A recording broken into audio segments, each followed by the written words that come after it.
My sister sent me this poem. I didn't really, when you all asked me to do this, I thought, well, the poems I like, or that I've liked enough to learn, I really don't want to do something I already know, because I've already decided how that goes for me, or how I first thought of that poem when I was 16 and bothered to learn it. And I wanted to do something new, and I asked my sister to send me a bunch of poems she liked, because I thought, well, then that way it would also be for my sister. And so she sent me some lovely poems, and one that I really liked was St. Francis and the Sow. I thought that would be a great poem to do. And then she sent me a wonderful poem about a dog walking its master. But the sound of the golden retriever, I couldn't do it. I just thought, I don't have the right voice. I really have more of a mongrel kind of voice than a jolly retriever. So I thought that would be really fun to read. And I kept going back to this beautiful poem, and I didn't know much about Jack Spicer at all. To say I didn't know much means I didn't know anything. So I looked him up, and I thought, this is really interesting, and I would not necessarily have known he was a beat poet from this. And I loved the idea of the poet finding himself in a poem that he can't get out of, or he knows he'll be able to get out of it because he's a poet, but it's a challenge he's set for himself. And it also seemed like what people find themselves in a life that's become so complicated, or a situation in life, and he talks, he addresses that by saying, you're in love and you know it's not going well, and how do you get out? Or you've got this memory going, and how do you stop this memory? How do you keep from just recycling and recycling and recycling this thing that's haunting you and going to ruin your life? So I love that. I love the idea of the labyrinth, and I've thought about the Minotaur, and Theseus going in and rescuing people from the Minotaur, and it ending so badly because he didn't fly the white flag, so his father Aegeus ended up killing himself anyway. So when he comes back and he's heroic, but still leads to suicide. So I thought it was very moving just to see all these things that you think it's going to go well, and it doesn't, and how do you triumph? It seemed to be so many things, like the Obama administration, that Bush has led us into this thing, and is Obama going to be our hero to get us out of it? But I didn't want it to be about politics, so I tried to do it from the point of view of a goddess, or somebody who envisions that they really are sort of on top of it, but you always know you're not. You always know that there's something gnawing at you. So that's what attracted me to it, in a nutshell. Well, you're the only person I can ask this question to.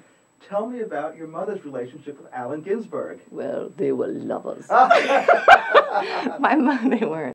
But Allen Ginsberg came to Fort Worth to read poetry, and as unlikely as that may seem, and my mother decided, knowing she'd grown up in Fort Worth and knowing Fort Worth very well, and how reserved people are in Fort Worth, she thought, no one's going to talk to Allen Ginsberg. I'm going to talk to Allen Ginsberg, because otherwise he'll think we're just all heathens and don't appreciate his coming all the way here. So she listened very carefully, and she'd read a lot of Allen Ginsberg, and she certainly knew who he was. And so at the end of the reading, sure enough, nobody went up to say thank you, or because they were thinking, oh my gosh, it's Allen Ginsberg.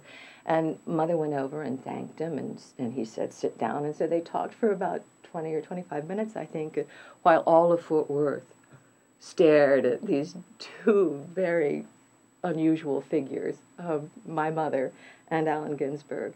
And she said he was absolutely lovely.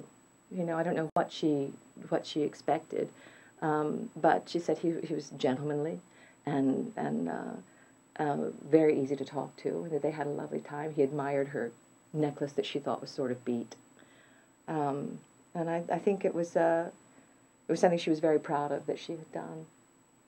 There was a beat club in Fort Worth when I was growing up, and the waitresses every once in a while would be moved to rip their clothes off. And my father was a lawyer, and I think one of his pro bono pieces of work was there's a club called the Cellar. And he thought, it's a club, and you don't have to go back there. If you don't like girls ripping their tops off to beat poetry, you don't have to go back there. So he took the case on, and the owner of the club came dressed as Santa Claus to our house at Christmas.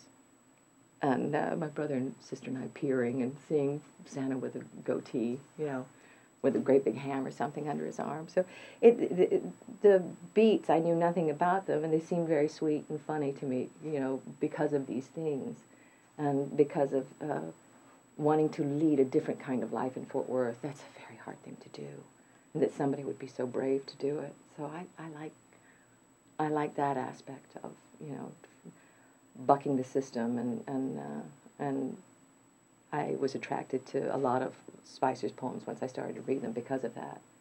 So. Tell me a little bit about the differences or similarities of doing a poem or doing a monologue on stage or a part on stage. Well, the poem doesn't give you a whole lot of information, but it gives you all the information you need. And a monologue, you really, I think, the rest of the play has generally led the audience to be ready for this monologue.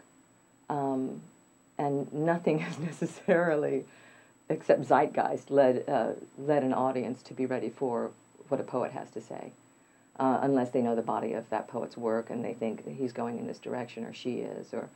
But in a play, it's set up for you that people are ready to receive the information generally. And in a situation like this, that's not true. We don't. You, I'm sure, haven't even made the decision yet of what poem is going to come before this one or after. So that must be an interesting thing for you to try to put together.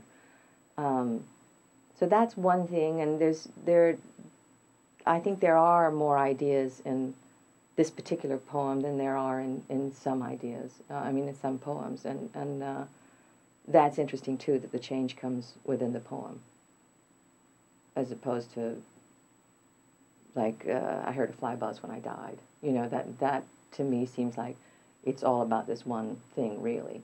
But there's a change that happens to this poet, and whether he's talking about his alcoholism, being this ocean he can't get out of, or what it is that he's out there. It was supposed to be a party, you know, it was supposed to be great, and how am I going to get out of this? I don't know, but to come from a position of being an expert to being someone who's gravely in doubt of their abilities, but in such a small amount of verse, I think is unusual and interesting.